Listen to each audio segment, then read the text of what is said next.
I have called this fifth lecture Pondering Divine Justice, and then to that initial title Pondering Divine Justice, I've added in typical academic fashion a subtitle. When I say predictable, by the way, it struck me when I did my PhD thesis that it had a title and a subtitle, and I went and looked through a catalog of PhD theses, and I couldn't find one that didn't have a title and a subtitle. It clearly is a convention far beyond what I thought it would be. There is a much briefer way of referring to the issue which I want to begin to raise, and then I'll continue to talk about it through the second lecture this afternoon. There's a briefer way to talk about this set of issues than to call it Pondering Divine Justice, and since this abbreviated fashion is the way in which I will chiefly be referring to this issue for the next two lectures, let me explain it.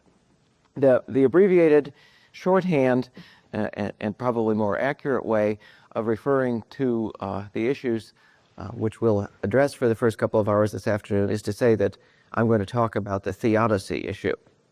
And if I tell you the etymology of theodicy, I think that will get us started on what these issues are all about, but then I'm going to suggest that there are at least two other ways that have been helpful for me as I've tried to think about what's going on here. Theos, in the word theodicy, means God or divine, and the last two syllables of theodicy come from the Greek word dike, which means justice. So etymologically, theodicy means divine justice. And that suggests that the chief issue here is the following. Can one reconcile the alleged existence of powerful and benevolent deities with the existence of apparent injustice? So the theodicy problem, stated thusly, where the word means divine justice, is that. Can you reconcile the two halves of that word? Can you say, yes, there is a God, or there are gods, or there is a goddess? They are powerful, they are benevolent, and yet there is and is there human justice on earth, or it appears that there's injustice, and how does one reconcile the two parts of that word? As I began to say a moment ago, I think there are two additional ways to talk about what's really going on here that I have found much more helpful myself than simply to explore the meanings of the four syllables in the word theodicy. The first of them is not entirely conventional, but it's hardly my own, what I label the theodicy trilemma. I'm going to go through that, and then I'll move to one that is more my own, the way in which I think the theodicy dilemma is presented most powerfully. First then, one way of talking about this set of issues is to call it the theodicy trilemma. Now, as far as I know, no English dictionary admits that word. It is a neologism, and it's not even my neologism, and I don't even know to whom to credit it, actually. It's become something of a convention in theological and religious studies circles to talk about a trilemma. And obviously, it's a play on the word dilemma, suggesting that maybe there are three corners or three angles or three sides to this issue, an explication of which will help us think about it, and I think that is the case. So, imagine, if you will, a triangle, and I've tried hard throughout these lectures to get away without the use of a chalkboard, and I don't have one, so I'll have to continue to try. This is the one point probably where a chalkboard or something to write upon would be most helpful for me, so in the absence of that, please use your imaginations. Imagine a triangle, and imagine the three angles or sides, doesn't matter which, let's call them angles just because we can get them further separated that way. Imagine that the three angles of this triangle are labeled as follows. One of the angles is called omnipotent gods or goddesses or deities, an omnipotent divine power. Okay? A second angle is labeled benevolent divine power, benevolent gods, goddesses, a collection of deities or a god. And the third angle is called human injustice or apparently innocent human suffering. I've got three angles or three sides to the triangle. A God who can do anything. And I'll just use paraphrastically a single deity now, because you know that I mean, I'm not limiting this to monotheism, and I could be referring to all this. It's going to take me a long time always to say God, goddesses, whatever. So I'll just say at one corner is a powerful God, an omnipotent God who can do anything.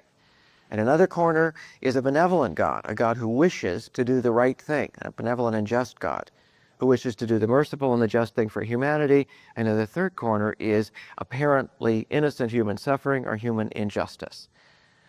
The theodicy problem is, can you keep all three of those together? to mix metaphors rather boldly, can you square the triangle? Does it make sense for you to affirm the existence of a deity who can do anything, a deity who wants to be just and to act benevolently? Can you reconcile those two with the existence of what looks to be injustice or what appears to be innocent human suffering? That, as I say, is not my own. It's a way of thinking about this issue that a lot of people have found helpful. I want now to move to yet a third way to talk about this, having gone through the etymological and this geometric attempt to talk about this issue, to the way in which I think about it myself. And this, again, may show up somewhere else. I don't know, but it's, as far as I know, in pointed fashion, my own. For me, the issue that's lying behind what we can call the theodicy problem or pondering divine justice or the theodicy trilemma is the following. Does human experience validate or rebut religious dogma? And by that I mean the following. Every religion that I know of has as among its dogmatic statements the claims that there is justice in the world, or if understood correctly, you will see that there really is no such thing as innocent suffering. And in Sunday school or Saturday school or during the month of Ramadan or whatever, various religious peoples in various religious traditions learn these religious dogmas, maybe memorize them, maybe have to trot them out as a part of some initiation ceremony. But does grinding flesh and blood, true to life, everyday sweating reality make sense of these dogmas, or does it rather prove, as many people have argued, that these dogmas are in fact pious frauds, that they're rosy-colored glasses fictions, that they're ways by which religions would like to try to make the claim that you can reconcile omnipotent and malevolent deities to what looks like human injustice or human innocent suffering, but in fact it just doesn't work that way. Now I want to conclude this introduction by saying something quite paradoxical, but also true, I think, and that is, first, a lot of people have argued that this question is the origin of religion. When I went through, as I attempted to do in my first lecture yesterday afternoon, various explanations for the origin, persistence, continuation of religion, I could have put this one here. There are those who've argued the origin of religion is people's attempts to find answers to what look like the evil doing well and the good dying young in the history of human life. In fact, when, as I mentioned in passing yesterday, a number of years ago at Dartmouth with a colleague of mine, I was assigned the task by the department of trying to think of a new way to introduce students to religion, and the results were the predecessors of the kinds of lectures that I'm attempting to present today. There were those among my immediate and other colleagues who said the way to begin the study of religion is with the theodicy problem, because that's how religions themselves begin. That on the table, let me give you the paradoxical side of it. The other side of that is that any number of sociological inquiries, sort of census-like questions, asking people how they feel about religion, any number of them have produced the conclusion that that which turns more people away from religion than any other single category is their belief that their religion does not correspond to their experience, that it's got a pietistic, dogmatic answer to what looks like injustice or innocent suffering, but that it doesn't work. It doesn't correspond with their experience. So the paradox is that there are both those out there who are saying this is what prompts religion, and yet there are those out there saying this is what prompts irreligion. This is what turns previously religious people away from their religion. And one of the reasons I accent the latter is I will say a couple of times throughout this first lecture, all right, there's a good answer, but is it good enough?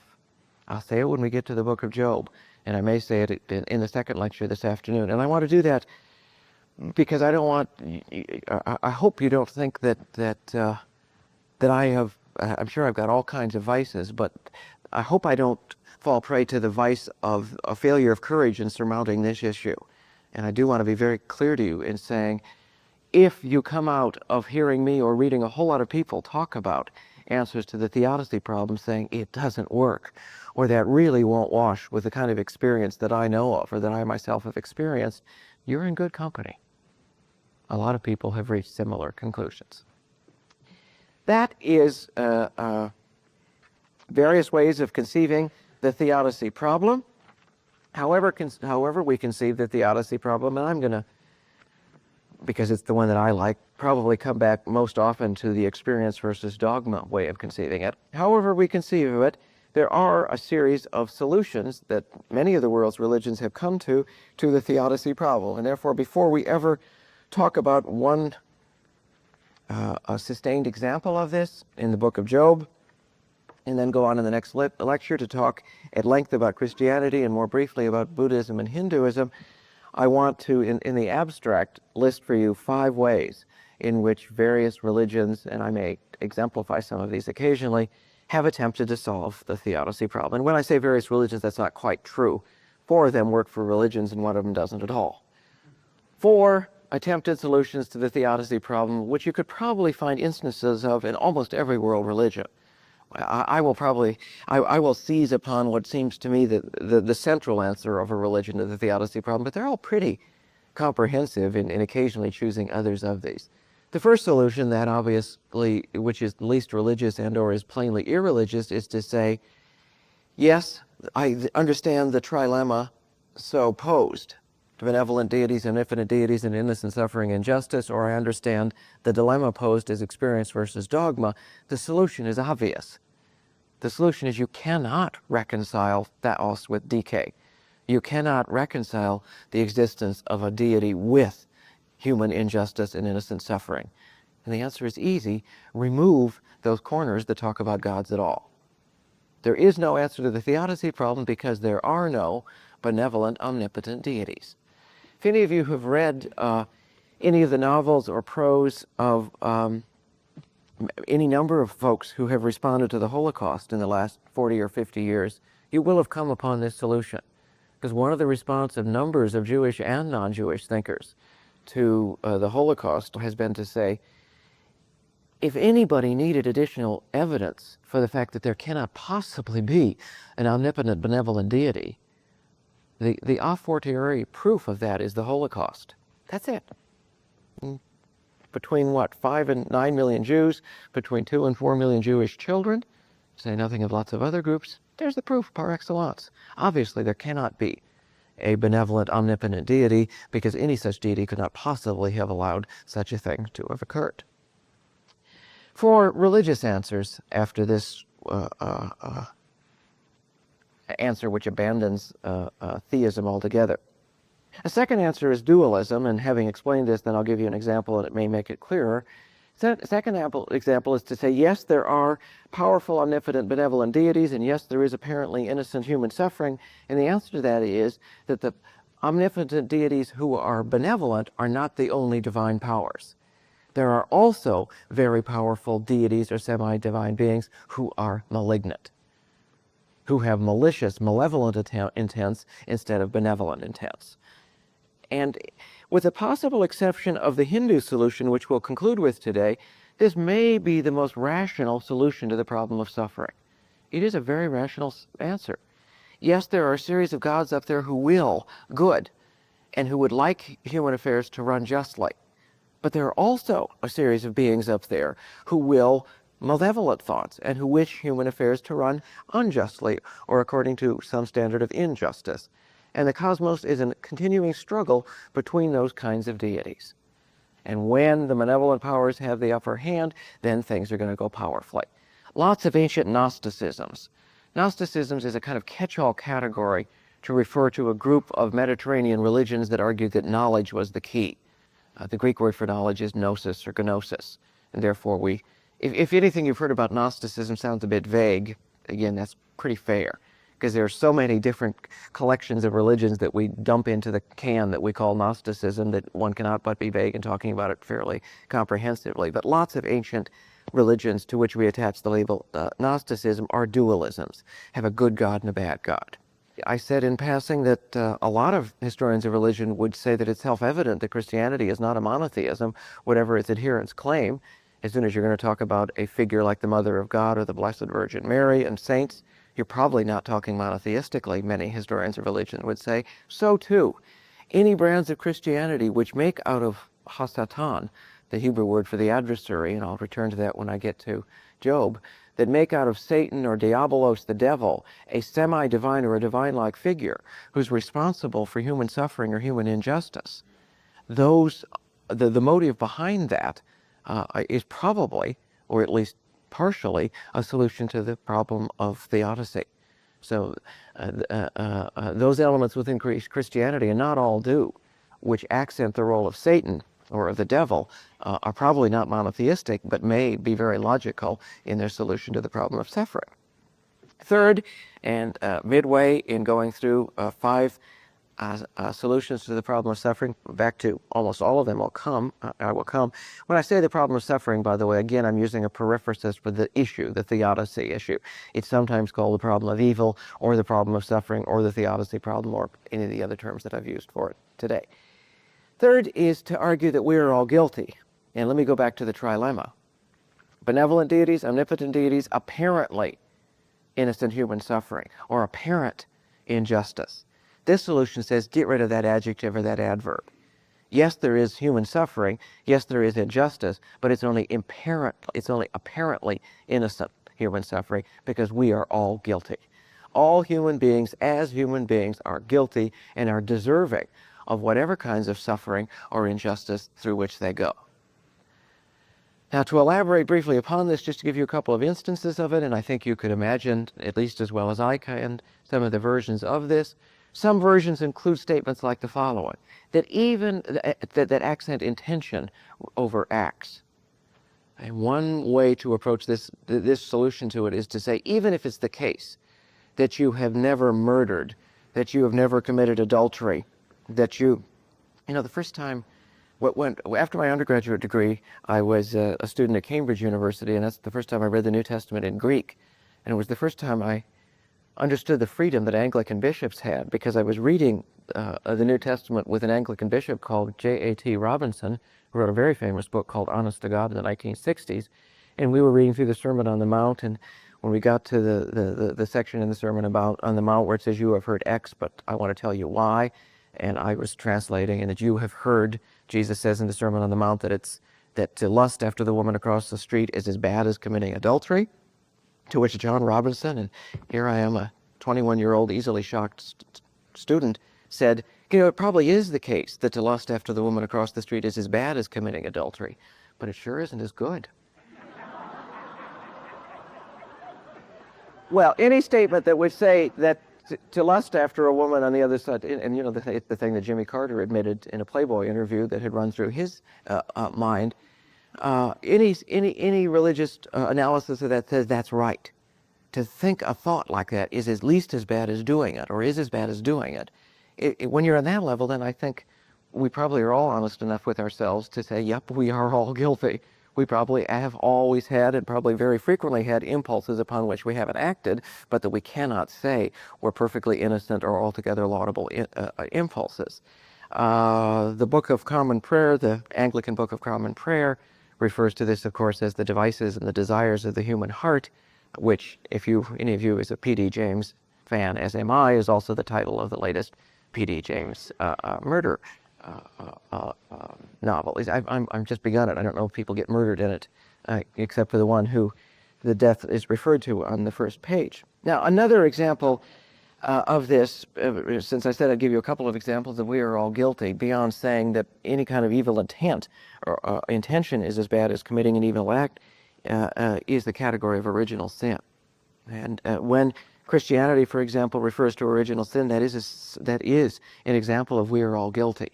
Whatever you think of yourself, however innocently you imagine yourself or imagine your children, and before we're finished this afternoon, I will give you John Calvin's description of children, and it's one you can probably imagine already. All of us, even as children, are unredeemably guilty because of the fact of original sin.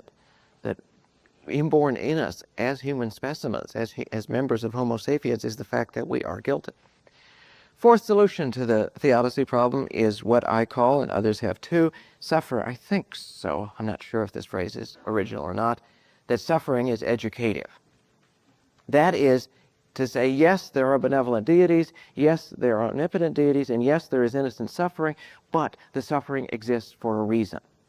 So it is visited upon you innocently, but you are to learn something through your suffering, and the something that you learn through your suffering does you salvific or religious or cosmological good. Parade example of this is an element in Christian thought, which says the following. One of the things we learn when we suffer is that we cannot attain salvation or happiness or anything like that on our own. So suffering serves an important function. It teaches us that we're not as self-sufficient as we thought we were. We've learned that through our suffering. Having learned that we're not as self-sufficient as we thought we are, perhaps we're prepared to throw ourselves at the mercy of God. And when we throw ourselves at the mercy of God, we are then candidates for salvation. So to get from place A to place B, from where we were to becoming candidates of salvation, we need to suffer because, says this answer to the theodicy problem, the only way that we'll learn the truly important religious lessons is to go through that process of suffering. And finally, and I suppose most obviously of all, and all of you, I think if I had asked you to guess this, probably could have come upon this one, a fifth and very popular solution is to argue that suffering is temporary. Works for any kind of karmic system, any kind of system that talks about transmigration of souls and rebirth, works for any kind of a system that talks about a blessed or a punished afterlife. So whenever one hears about in India transmigration or within Christianity the possibility of an afterlife, that provides a solution to this problem. Yes, it looks like the good die young and the wicked get ahead.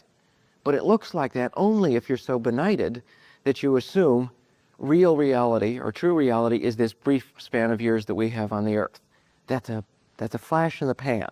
That's a very brief period compared with authentic reality, which is the entire period of the universe, eons. And those who may appear to be suffering on this earth will be rewarded in the afterlife, or will be rewarded in the Indian system in their next life or in one of their next lives. And therefore, though it looks like we suffer right now, it's extremely temporary.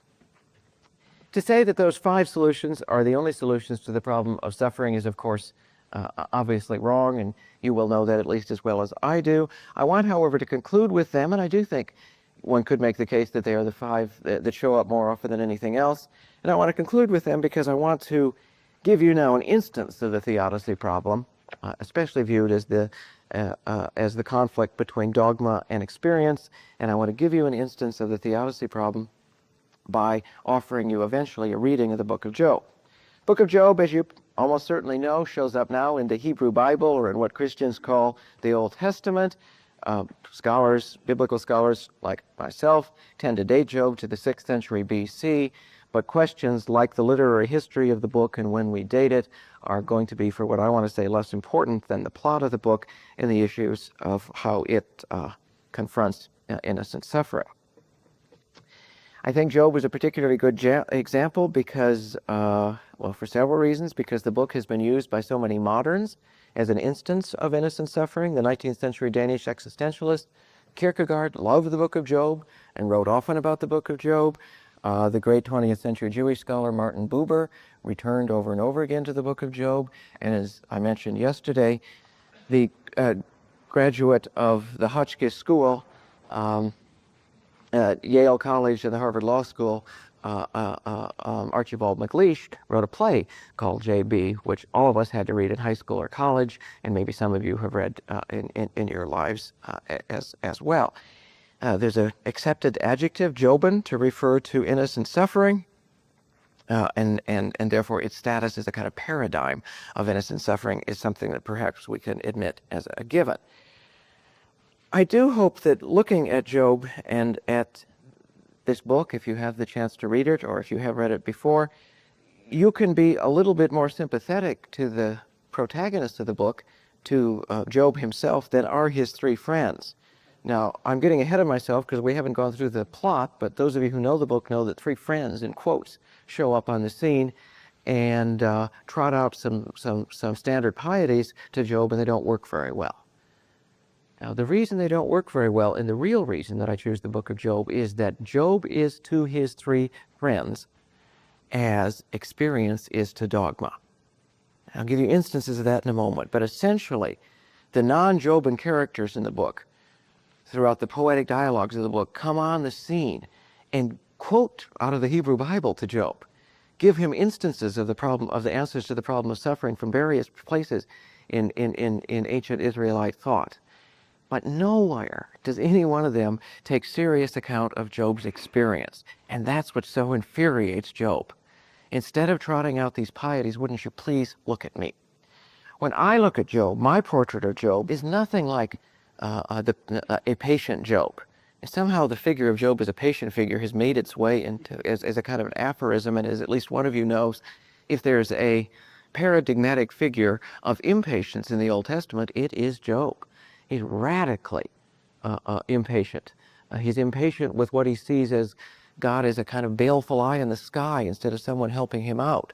He's impatient with what's happened to him. But above all, he's impatient with his three sycophantish, toadying friends who cannot take the leap of taking seriously Job's experience.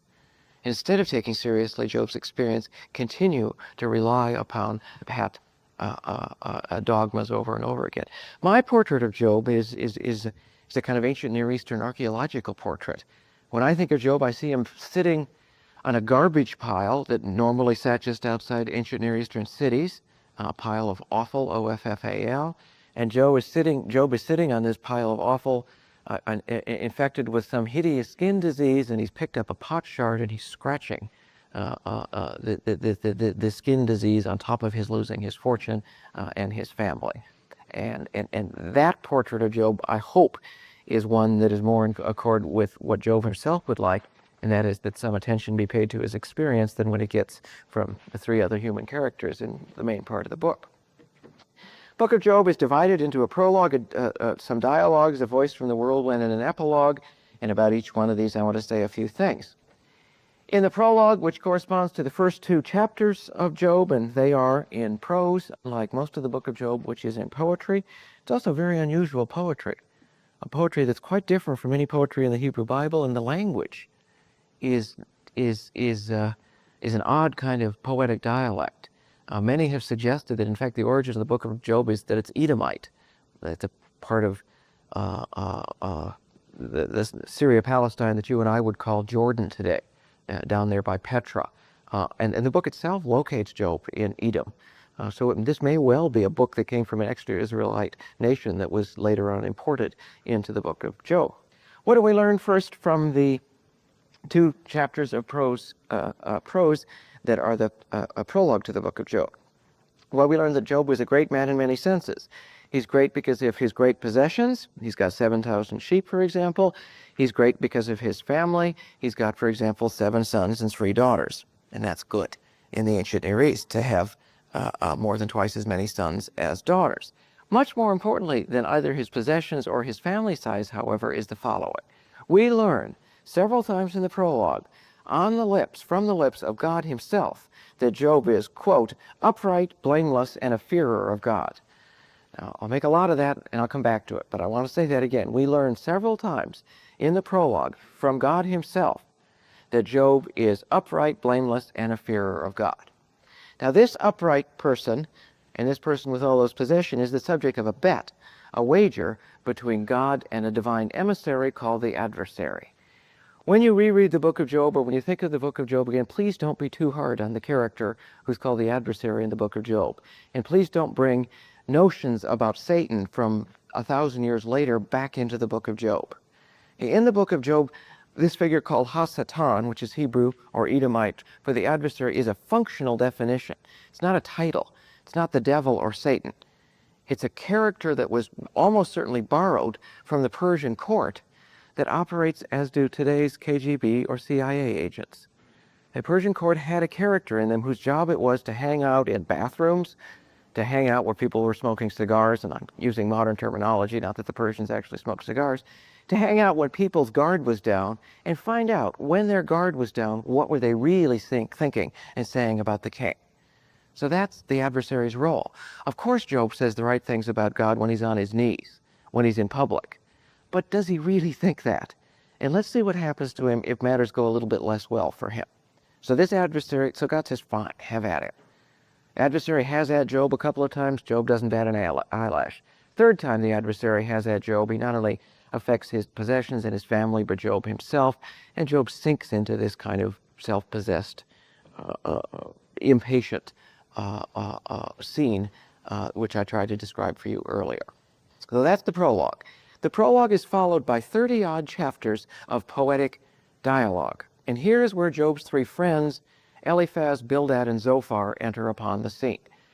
I'm going to say very little about the poetic dialogue. There are 2 points that I will make in just a moment. And I am going to say very little about these great big chapters of poetic dialogues because so little happens in them. And I think that's the point. If any of you have read recently or reread the book of Job and have had the feeling these poetic dialogues are going on, and I don't seem to see much dynamism here, and it doesn't appear that much has changed, and nobody's changing anybody's mind, and how come we're going on and on? I think that's precisely the point. Nobody's mind has changed because the three so-called friends steadfastly refuse to pay attention to Job's demand that they give some credence to his experience. All they can think of are these dogmatic phrases, and I think that one should see them as people sort of storing up gold stars in their forehead. Does that say, see God, isn't that right? Isn't that what we're supposed to say? Okay, if you suffer, it must mean you're wicked. They use a kind of faulty syllogistic logic. And you know, faulty syllogistic logic as in, if my alarm clock doesn't go off, I'll be late for class. I was late for class, therefore my alarm clock did not go off. Okay, you know that that's faulty, but his friends use that all the time. Since wickedness is paid off by suffering, and Job is suffering, he must be wicked. Now, aside from saying that no progress is made here, let me accent again now, and I'll probably do it later, that we know what the friends don't. So it's not just that one might be tempted to think that, gee, these friends don't seem like characters who are very sympathetic, but we know they're wrong. When they say, Job, you're suffering, it must mean that you're wicked. We know that they're wrong because the God of Israel himself in the prologue has said Job is upright, blameless, and a fearer of God. Nothing that happens, nothing substantive in these dialogues, aside from making that point that nothing substantive happens and making and buttressing that. The other point I want to make is the following.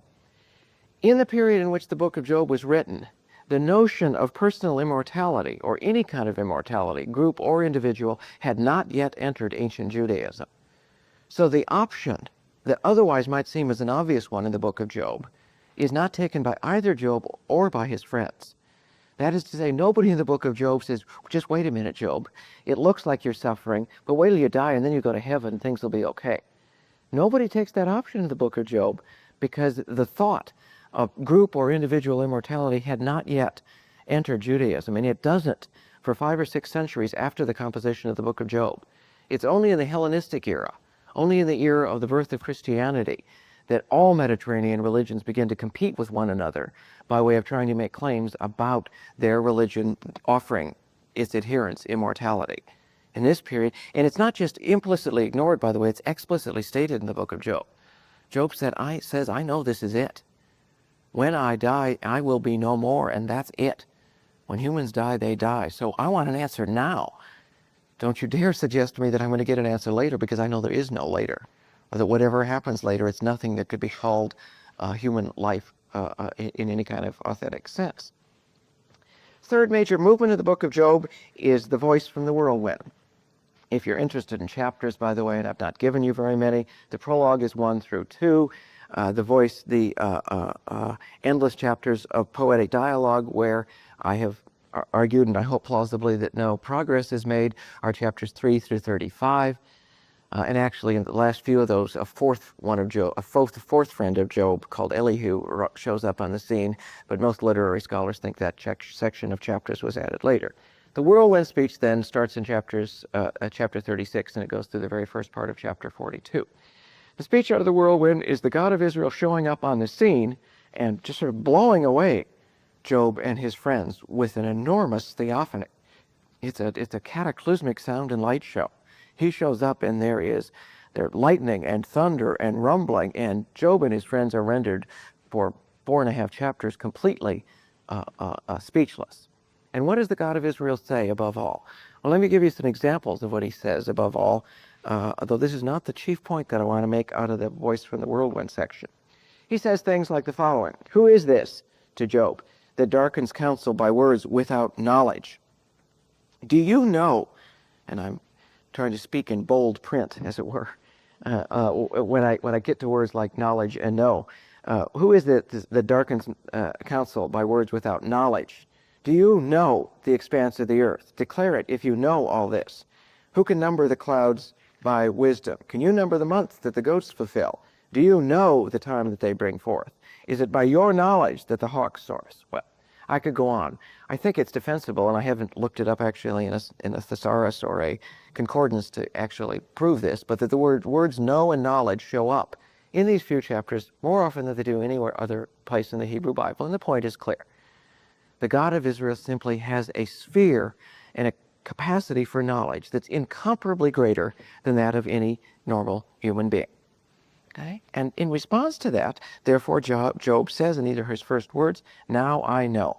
Before I did not know, I did not comprehend, but now I know."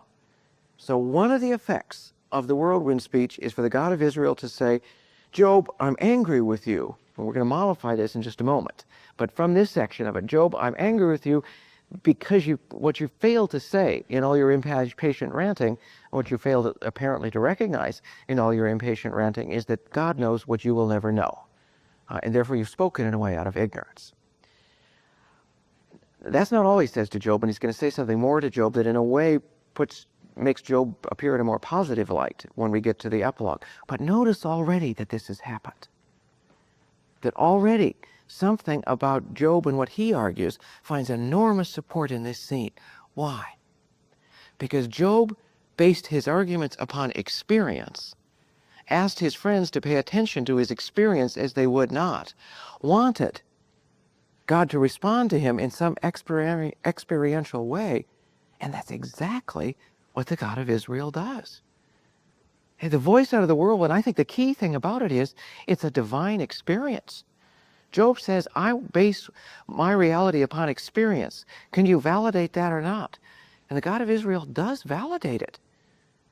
He validates experiential knowledge, I believe, by giving Job and his friends an extraordinary, important, and glorious experience. So what's important here is not just what the God of Israel says, but the whole setting. The setting of this blast of a theophany. Theophany means divine appearance, in case that term isn't clear. And a theophany, it seems to me, is experience par excellence. If you want an experience, I'll give you one. And I'll give you the biggest and most memorable one that you can imagine, a theophany. So even if Job is condemned in here, in this speech out of the whirlwind, he's implicitly, I think, praised, because what he wanted is precisely what the God of Israel gave him. The epilogue then returns to prose. Final chapter and a half of the book of Job, and it's not even that long, final part of a chapter, Job 42:7 and following, is the epilogue to the book, and there are two aspects about this upon which I want to comment. First, and perhaps most importantly, in the epilogue, unlike anything that's preceded this, the God of Israel praises Job and condemns Job's friends. And this is what God himself says. "You, Job," or you all, plural, "you, Eliphaz, Bildad, and Zophar." I wish we had that Southernism. That's to say, we don't have a singular and plural second person in English. So I had to say "you all." We used to have one, but when thou and its plural equivalent fell out, we don't have it anymore. "You all, Job's friends, have not spoken of me what is right, as has my servant Job." Now, what does that mean? I think what it means is the following, and I say that very straightforwardly. Obviously, this is an interpretation, and crystal clearly I could be wrong. I think what the God of Israel is saying is Job was right in that he admitted that he didn't understand the universe. He wanted to know more, and he perhaps wanted to have a divine-like knowledge, and that was wrong. But in saying, this doesn't make sense to me, there's a clash between dogma and experience. Job spoke what was right. God condemns Job's friends because they thought they understood the universe perfectly. I think that's what the God of Israel is saying here. You have not said of me what is right, as has my servant Job. Job's friends thought they understood the universe, and they're wrong. Job was a little bit wrong in that he wanted to know more than a human being can know, but he's more right than he is wrong in that at least he admits that he doesn't know the bottom line of the workings of the universe. Finally, and greatly puzzlingly, and in a way that a lot of people wish they could excise from the book, the book of Job, after God says to Job, you've spoken of me what's right, unlike your friends who haven't, book of Job then ends in a sense where it begins. All his fortunes are restored. He gets, in fact, more wealth and more possessions than he had to begin with. He gets another family back again, and things are all wonderful. It's what's often called the Hollywood ending to the book of Job. Now, what's puzzling and sort of irritating about this is that looks like straightforward retributive justice, which in many ways the book of Job sought to undercut. Okay, retributive justice is quid pro quo justice. Do good, get good. Do evil, be punished. Well, Job did what was good, apparently, says the God of Israel, and therefore he's rewarded in the end. Now, how to deal with that is not an easy issue for any of us. I tell you what I think's going on here. I think that the genius of the book of Job is that it's a series of permutations on the theodicy problem. And every time you think you've got a solution, the book is saying, I can undercut that. So we've just about decided that retributive logic won't wash, because it's what Job's friends use. They are real exponents of retributive logic. And then the book, after saying that the friends spoke what was wrong, rewards Job in retributive fashion. And I think that's my view is. That's by way of saying we could keep spinning this off. Keep spinning it on forever and ever. Every time you come up with an answer to the theodicy problem, I could demonstrate for you what's wrong with that and offer a better answer. So that in my view, much of the courage and the boldness and the genius of the book of Job is that it is a kind of honest statement that it's not a solution to the theodicy problem, because there may not be one, or at least one that is comprehensible in human terms.